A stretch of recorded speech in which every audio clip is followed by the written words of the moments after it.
नमस्कार, कसे आहात मंडळी? विधानसभेचं 20 तारखेला मतदान आहे. दर 5 वर्षांनी विधानसभा, लोकसभा, महापालिका, ग्रामपंचायत या सगळ्या निवडणुकी लोकशाहीमध्ये होत असतात. आणि या निवडणुकीला सामोरं जात असताना प्रत्येक राजकीय पक्ष एबी फॉर्म देत असतो एका उमेदवाराला आणि तोच पक्षाचा प्रमुख उमेदवार असतो आणि त्याच्यासाठी कार्यकर्ते प्रचारात असतात. आता 20 तारखेला महाराष्ट्रातली निवडणूक होत असताना सगळीकडे बंड उफाळून आलेला आहे. घोडे बाजार सुरू होईल. आता खरं तर उमेदवारी अर्ज विक्रीला उपलब्ध आहेत आणि काही उमेदवारांनी अर्ज भरलेले आहेत. आता खरं तर या विधानसभेला 1 डझन उमेदवार प्रत्येक मतदारसंघामध्ये उभे राहणार आहेत. हा व्हिडिओ बनवण्यामागचं कारणच असं होतं की सोलापूर शहरामध्ये, जिल्ह्यामध्ये, इव्हन महाराष्ट्रातल्या प्रत्येक मतदारसंघामध्ये बंडाचं राजकारण सुरू झालेलं आहे. आता थोडंसं 2009च्या इलेक्शनमध्ये म्हणजे माझा काळ जो मी ज्याबद्दल मी बोलणार आहे थोडंसं फ्लॅशबॅकमध्ये आणि मागं घेऊन जाते. 2009ची इलेक्शन होती आणि मी राष्ट्रवादी काँग्रेस पार्टीची प्रदेश सचिव महिला म्हणून काम करत होते. आणि हे सगळं करत असताना पक्षाकडनं आदेश आला की स्वतंत्र फॉर्म भरले जाणार आहेत, स्वबळावर निवडणुका लढवल्या जाणार आहेत. आणि दुपारच्या 2-2:30 वाजता तेव्हा शहर अध्यक्ष कय्यूमजी बुरान त्यांनी मला फोन केला. त्यांना सगळे चाचा म्हणायचे आणि त्यांनी मला फोन केला की ताई तुम्ही उमेदवारी अर्ज भरायचा आहे, पक्षाकडे तशी रितसर मागणी करायची आहे. मी चळवळीची कार्यकर्ती आहे, विद्यार्थी दशेपासून काम करते, राजकीय क्षेत्रातही काम करते आणि भारतीय जनता पार्टीची जिल्हाध्यक्ष असताना मी 2009ला राष्ट्रवादी काँग्रेस पक्षामध्ये प्रवेश केला होता. तो का कसा त्यावेळेला वर्तमानपत्रात आणि वेगवेगळ्या चॅनल्सवर लोकल ते जाहीर केलं होतं आणि प्रसिद्धही झालं होतं. त्यावर मला खोलात जायचं नाहीये. तर शहर अध्यक्षांनी आदेश दिल्यानंतर एक कार्यकर्ता म्हणून आपल्याला तो पाळायचा असतो आणि तो बेस असल्यामुळं मी स्वतः पार्टी कार्यालयात गेले आणि त्यांनी मला सांगितलं की फॉर्म भरायचा आहे.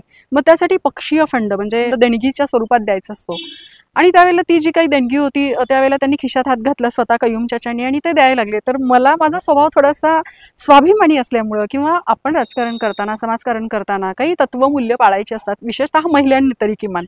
आणि मग मी जुळवाजुळव करून एक निधी आम्ही त्या पक्षाचा दिला आणि पक्षाचा फॉर्म भरला. या सगळ्या प्रोसेसमध्ये पक्षाने आदेश दिल्यानंतर पूर्ण दक्षिण सोलापूर मतदारसंघामधून एकमेव महिला मी होते की जिला पक्षाने अर्ज भरायला लावला होता. हे सगळं सांगण्याचं कारण असं की पक्षाला कुठेतरी माझ्याबद्दल एक जसं वर्गामध्ये एक मॉनिटर असतो आणि तो पूर्ण वर्गाला हँडल करत असतो आणि शिक्षकांना तो कॅपेबल आहे वर्गासाठी, वर्ग हँडल करण्यासाठी असं वाटत असतं. कदाचित ती शाबासकीची थाप असते त्या विद्यार्थ्यांसाठी, अभिमानाची गोष्ट असते. आणि मला असं वाटतं की शहर अध्यक्षांनी किंवा पक्षाध्यक्षांनी जो आदेश मला दिला होता तो मला असं वाटतं की माझ्याकडे बेस होता. शिक्षण असेल, आपली कामाचा रिपोर्ट कार्ड असेल किंवा त्यांना कॅपेबल मी वाटले असेल आणि म्हणून मला त्यांनी तो अर्ज भरायला लावला. खरं तर मी इच्छुक नव्हते, मला आमदार तर व्हायचंच नव्हतं त्यावेळेला किंवा मला ही प्रोसेसमधून सुद्धा जायचं नव्हतं. कारण आपण अगदी मूलतः तळागाळातून एक स्टेप बाय स्टेप पुढे यायचं होतं. त्याच्या अगोदर महापालिकेची नगरसेविकेची इलेक्शन लढवायची आणि मग हळूहळू सगळ्या गोष्टी अशा माझ्या डोक्यात कॉन्सेप्ट क्लिअर होत्या. हे सगळं सांगण्यामध्ये माझा मोठेपणा नव्हता किंवा मी त्यावेळेला जर पक्षाने तिकीट दिलं असतं तर पक्षाचा आदेश म्हणून लढवलंही असतं, हा नंतरचा भाग झाला सगळा. खूप जणांनी मला विचारलं तुम्ही नाही का म्हणताय अर्ज भरायला. त्यावेळेला मी त्यांना सांगितलं होतं की नाही मी इच्छुकच नाहीये. पण त्यावेळेला ते म्हणाले समोरच्या, तर त्या नावाचा उल्लेख करणं योग्य वाटत नाही, तर ते म्हणाले की तुम्ही इच्छुक आहे म्हणा, मी लढवणार आहे म्हणा आणि मग कुठेतरी मग ती प्रोसेस होईल वगैरे. तर प्रोटोकॉल, पक्षाचे काही इथिक्स किंवा पक्षाची जी भूमिका, पक्षाचे काही ध्येयधोरणं, पक्षाची काही उद्दिष्ट जी असतात हे सगळं मोडून स्टंटबाजी करण्यासाठी किंवा वेगळं काहीतरी आहे दाखवण्यासाठी, प्रसिद्धीच्या मागं जाण्यासाठी किंवा पक्षप्रमुखांचं, पक्षाच्या नेत्यांचं आपलं विरोधात्मक वागणं, त्याची कुणीतरी दखल घेईल म्हणून हे केलं जातं का? मला असं वाटतं पक्षामुळं आपली ओळख असते, पक्षप्रमुख असतो, पक्षाची तत्वप्रणाली प्रमुख असते आणि म्हणून मला वाटतं की कार्यकर्ता हा नियमबाह्य वागणं हे त्याचं चुकीची गोष्ट आहे खरं तर. आणि हे मला स्वतःला पटत नाहीये. नक्कीच तुम्हाला ही गोष्टी पटतच नसतील असं मला वाटतं. नवीन जे लोक राजकारणामध्ये युवक येऊ पाहतायत किंवा ज्या काही महिला येऊ पाहतायत त्यांच्यासमोर आपण आदर्श काय ठेवणार आहोत? म्हणजे आपल्या विरोधात किंवा आपल्याला जर मान्य असलेल्या गोष्टी नाही झाल्या तर आपण बंडाळी करणार आहोत का? आपण धुसफूस अशा पद्धतीनं बाहेर काढणार आहोत का? आता कोणी म्हणेल की ह्या काही तत्वज्ञान सांगतायत किंवा काही गोष्टी आम्हाला सांगतायत, तर मला असं म्हणायचं की पक्षात राहून, पक्षात बंडाळी करून तुमची भूमिका किंवा तुमचा जो विरोध दर्शवायचा आहे तो तुम्ही मार्गाने दर्शवत आहात आणि त्याचा इम्पॅक्ट होत असतो, पक्षालाही कळत असतं. पक्षात अन्याय होत असेल तर त्याला वाचा फोडण्यासाठी आपण पक्षातून बाहेर पडू शकतो, पण पक्षात राहून गद्दारी करणं आणि प्रत्येक वेळेला पक्षाची पदं मिळालेली असताना, एक व्यक्ती एक पद असताना सुद्धा प्रत्येक पक्षामध्ये असे कितीतरी महाभाग आहेत की त्यांना एका व्यक्तीला 4-4 पदं आहेत आणि ते अभिमानाने भूषवत असतात. त्यांनी वर्षानुवर्ष त्यांची ती एक जी काय म्हणतात त्याला दडपशाही केलेली असते. नवीन येणाऱ्या कार्यकर्त्यांना संधी दिली जावी किंवा नवीन कार्यकर्त्यांना पक्षात येण्याची मुभा असावी, त्यांनी त्यांची मतं मांडावीत, त्यांनी त्यांचं काम करत असताना त्यांना सपोर्ट करावा, पाठीवर थाप ठेवावी. असं किती पक्षामध्ये घडतं हे तुम्ही सगळे जाणकार, तुम्हाला माहीतच आहे. पक्षामध्ये अन्याय झाला तर बंड करावं हे मी मान्य करते, परंतु जेव्हा ऐनवेळी विधानसभेची निवडणुका जाहीर झालेल्या असताना तुम्ही बंडाई करता तेव्हा तुमच्या विश्वासार्हतेवर प्रश्नचिन्ह निर्माण होतं. पक्षाने तुम्हाला बरीच पदं दिलेली आहेत, त्याचा उपभोग तुम्ही घेतलेला आहे, त्यातून तुमचा स्वार्थ साधलेला आहे. बर, आता ही तिकीट कोण मागतंय? ज्यांना नगरसेवक आणि नगरसेवकाची इलेक्शन माहिती नाही, नगरसेवकाची कामं माहिती नाहीत, ज्यांनी पक्षामध्ये राहून समाजातल्या वेगवेगळ्या विषयावर कधीही आक्षेप घेतला नाही चुकीच्या गोष्टीवर, किंवा नेमकं त्यांचं काम काय आहे, किंवा आपण कुठल्या पदावर आहोत आणि त्या पदावर आपण काय करू शकतो, किंवा समाजविमुख जे काही कार्यक्रम आहेत ते त्यांनी कधी राबवलेत का? मग या सगळ्या लोकांना कुठलाही अनुभव नसताना, एक्सपिरियन्स नसताना, फक्त प्रसिद्धीसाठी, स्टंटबाजीसाठी हे लोक तिकीट मागतात.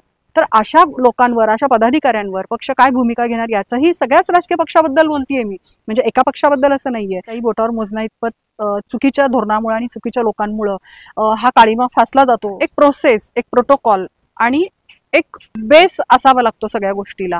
तो बेस असणं खूप महत्वाचं असतं. तर तुम्ही प्रमुख दावेदार असू शकता त्या पदासाठी. माझा एक बेस होता, मी विद्यार्थी परिषदेपासून कामाला सुरुवात केली होती आणि त्याच्यानंतर विद्यार्थी परिषद, मग विद्यार्थ्यांचे प्रश्न सोडवणे, मग वॉर्ड अध्यक्ष, मग विभाग आणि मग शहर युवा मोर्चा महिला अध्यक्ष. त्याच्यानंतर मी महाराष्ट्र प्रदेशाची युवती प्रमुख म्हणून 2 टर्म मला संधी दिली गेली.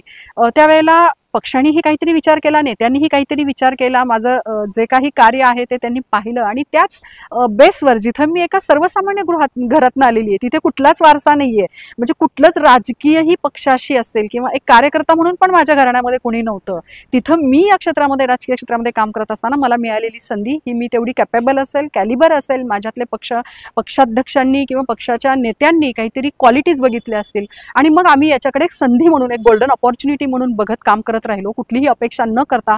त्याच्यामुळे ही शाबासकीची थाप मिळत गेली. त्याच्यानंतर मी फादर बॉडी म्हणजे जिल्हा महिला अध्यक्ष म्हणून काम केलेलं आहे भारतीय जनता पार्टीचं. महापालिका इलेक्शन लढवली, त्यानंतर पक्षाची राजकीय पदं म्हणजे भूषवली आहेत. मला शासकीय निमशासकीय संघटने पदावर पण काम करायची संधी मिळालेली आहे. सो आय एम सॅटिस्फाईड, मी समाधानकारक आहे आणि मी एक काय म्हणतात सल्लागार या भूमिकेमध्ये मी राहिले होते. मुळात आता पक्षनिष्ठा, विचारनिष्ठा राहिली आहे का? आता फक्त राहिली आहे तिकीटनिष्ठा. मला तिकीट द्या, मी तिकिटासाठी काहीही करायला तयार आहे आणि मी तिकिटासाठीच येणार आहे. आणि राजकारणामध्ये आता प्रत्येक जण त्याचा एक असा ओरा घेऊन येतोय. जेव्हा आपण एक एक पायरी स्टेप बाय स्टेप वर चढत जातो तेव्हा आपण शिखरापर्यंत पोहोचत असतो. एका पायरीवरनं डायरेक्ट 4 पायऱ्या गाळून जर आपण 5व्या पायरीवर जर जाणार असू तर धपकन पडणारच आहोत आणि अगदी तोंडावर पडणार आहोत. त्यामुळे मला वाटतं की बेस घडवत घडवत पुढे जावा. तर आता तिकीट निष्ठा असलेली माणसं फक्त येत आहेत, त्यांचं विजन क्लिअर आहे, हे खूप चांगलं आहे. परंतु मला असं म्हणायचं की नुसतं स्वतःच्या स्वार्थासाठी जर तुम्ही येणार असेल तर मला वाटतं की फार काळ टिकू शकणार नाही. जे स्वतःला नेता म्हणून घेतात किंवा जे स्वतःला त्या पदाचे मी दावेदार आहे असं म्हणतात, हे 5 वर्ष कुठे असतात मला माहिती नाही. अगदी सो कॉल मला असं वाटतं की लाईक चुहा, असं काय म्हणतात, उंदीर, जसे बिळातनं उंदीर बाहेर येतात एखादं भक्ष मिळालं की किंवा त्याला काही असं टाकलं की त्या पद्धतीनं ही बाहेर येतात बिळातनं.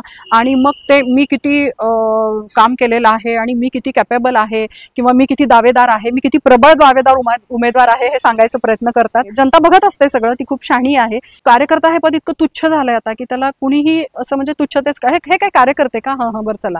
आता प्रत्येकाला मी याचा अध्यक्ष, मी त्याचा अध्यक्ष, मी हे केलं, मी ते केलं हे सांगण्यामध्ये सगळ्याला आता खरं तर फार भारी वाटते. तर कार्यकर्ता हे पद कुणाला नकोय. मी स्वतःला कार्यकर्ता म्हणून घेते, कारण कार्यकर्ते येतात जातात हे जरी खरं असलं तरी कार्यकर्त्यांच्या जीवावर पार्टी उभी राहत असते. पक्ष मोठा आहे डेफिनेटली, पक्ष, पार्टी, संघटना मोठीच असते, कार्यकर्ते येतात जातात, पण कार्यकर्ता हा बेस असतो त्या संघटनेचा. एका स्थानिक आमदारांनी स्टेटमेंट केलं होतं, पत्रकारांनी त्यांना काही प्रश्न विचारले तेव्हा, तर त्यांनी ते एक स्टेटमेंट खूप छान केलं होतं. ते मला फार भावलं की पावसाळ्यातल्या छत्र्या जशा असतात पावसाळ्यात, त्याप्रमाणे हे असे बंडखोरी करणारे उमेदवार असतात. सो मला असं वाटतं की ते योग्यच होतं, कारण जिथे महापुरे झाडे जाती तेथे लव्हाळी वाचती. भूमिका अशी पाहिजे की ज्या महापुरामध्ये झाडं सुद्धा उन्मळून पडतात, तिथे छोटे छोटे गवतं आणि ती लव्हाळं वाचतात. तर मला असं वाटतं कार्यकर्ता हा लव्हाळ्याप्रमाणे असतो. आपली ओळख जी असते ती पक्षामुळे असते आणि एकालाच उमेदवारी मिळणार असते, सगळ्यांनाच उमेदवारी मिळू शकत नाही. त्यामुळे काम करत राहायचं आणि कामाची संधी, कामाची कुठेतरी नोंद होत राहते आणि संधी योग्य वेळी पक्ष देत असतो. ज्यांना जनाधार नाही, लोकांचा पाठिंबा नाही, जे बेसलेस आहेत, जे लोकप्रिय सुद्धा नाहीत, अशा लोकांसाठी, अशा लोकांना झोंबण्यासाठीच हा व्हिडिओ बनवला होता.